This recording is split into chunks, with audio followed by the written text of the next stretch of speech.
के काम अगर देखा जाए, किसी चीज का निर्माण करना आसान है, लेकिन किसी सिस्टम में बदलाव करके लोगों को गले उतारना ये बहुत मुश्किल है। हमने कितने बदलाव किए हैं, भर्तियों के सिस्टम में बदलाव किया, ट्रांसफर के सिस्टम में बदलाव किया, और हमने ट्रांसपेरेंसी लाने के लिए, करप्शन को समाप्त करने के लिए कितने ही पोर्टल्स, कितने ही हमने इस प्रकार के सिस्टम बनाए ताकि लोगों को सीधी व्यवस्थाएं उनके घर पर पहुंचे, उनकी जरूरतें पूरी हों, घर पर पहुंचे। और सबसे बड़ा काम आपने देखा है, हमने जो पूरे समाज का डाटा इकट्ठा करने के लिए 71 लाख परिवार हमारे एक खाते में हमारे पास आ जाए, परिवार पहचान पत्र, एक यूनिक ऐसा काम किया है जो किसी प्रदेश ने, किसी देश ने आज तक नहीं किया। किसी एक व्यक्ति की पहचान तो आधार के हिसाब से बहुत वर्ष पहले हो गई थी, लेकिन किसी परिवार को एक साथ उसकी जानकारियां सब हमारे पास उपलब्ध हो, क्योंकि हमारा सामाजिक सिस्टम ऐसा है, परिवार आधारित है। उस परिवार में बुजुर्ग भी हैं, बच्चे भी हैं, महिलाएं भी हैं, पुरुष भी हैं, नौजवान हैं, पढ़ने वाले हैं, रोजगार, बेरोजगार, खेती, अस्वस्थ, किसी न किसी व्यक्ति की कोई ना कोई विशेषता हो या तकलीफ हो, वो सब एक साथ हमको पता लग जाए ताकि आवश्यकता अनुसार हम सबकी योजना एक साथ बना सकें। आज बेरोजगारी के बारे में बहुत चर्चाएं विपक्ष के लोग करते रहते हैं। 2% से लेकर के और 35% तक आंकड़ा उनका चलता है। जब मन में आया 2% आ गया, जब मन में आया 20% आ गया, मन में आया 35% आ गया। कोई ऐसी जादू की छड़ी हमारे पास नहीं है कि 35% से अब विपक्ष के लोगों ने 9% बोलना शुरू कर दिया। तो आखिर ये रेगुलर चीजें होती हैं, कोई बढ़ती है, घटती है, शायद गति से बढ़ती है। हमारा अनुमान अब एक एक व्यक्ति का एक सही अनुमान मैं कह सकता हूं, सेल्फ डिक्लेयर्ड, जिन लोगों ने कहा कि मैं बेरोजगार हूं, मुझे रोजगार चाहिए, वो लगभग 8.5% बैठता है।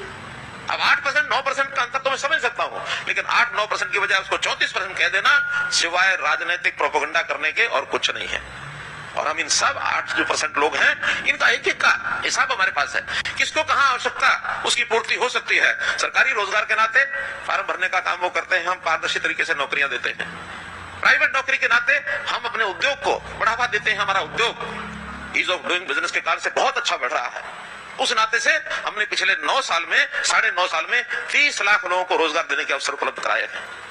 इसी प्रकार आज भी किसी को स्किल डेवलपमेंट के नाते, हुनर विकास के नाते अपना स्वयं का रोजगार करना है, उसके लिए बैंक से लोन लेकर के देते हैं ताकि कोई अपना रोजगार करे।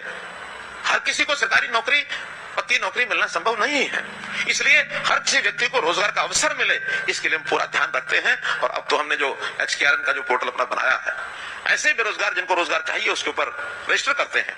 हम उसमें भी पारदर्शिता बरते हुए हैं कि जिनकी उसमें योग्यता या जो उनकी रैंकिंग, एक अंतर जरूर रखा है इसके अंदर, जो उसमें गरीब परिवार के लोग हैं उनकी रैंकिंग ज्यादा दी गई है परिवार की आय के हिसाब से। दूसरा उसकी बारी आती है उसकी योग्यता। पहली योग्यता ये कि कोई टेम्पररी नौकरी है, कम से कम हर परिवार में जो गरीब परिवार है उसके घर का एक बालक कहीं भी एक 15-17 हजार रुपया महीना भी अगर लेने लग जाएगा तो घर का काम ठीक से चला पाएगा। 1,80,000 वर्ष की इनकम हमने किसी परिवार के लिए एक बेंचमार्क रखा है कि इस बेंचमार्क से ऊपर कितने लोगों को उठाया जा सकता है। तो ये सब सिस्टम हम व्यवस्था परिवर्तन के अपने इस टेक्नोलॉजी के माध्यम से, IT के माध्यम से ये कर रहे हैं। और इसमें समाज से भी हमेशा मैंने कहा, इसके अंदर जितना सहयोग समाज की ओर से होगा उतना ही हम और आगे बढ़ेंगे। जहां तक इंफ्रास्ट्रक्चर का विषय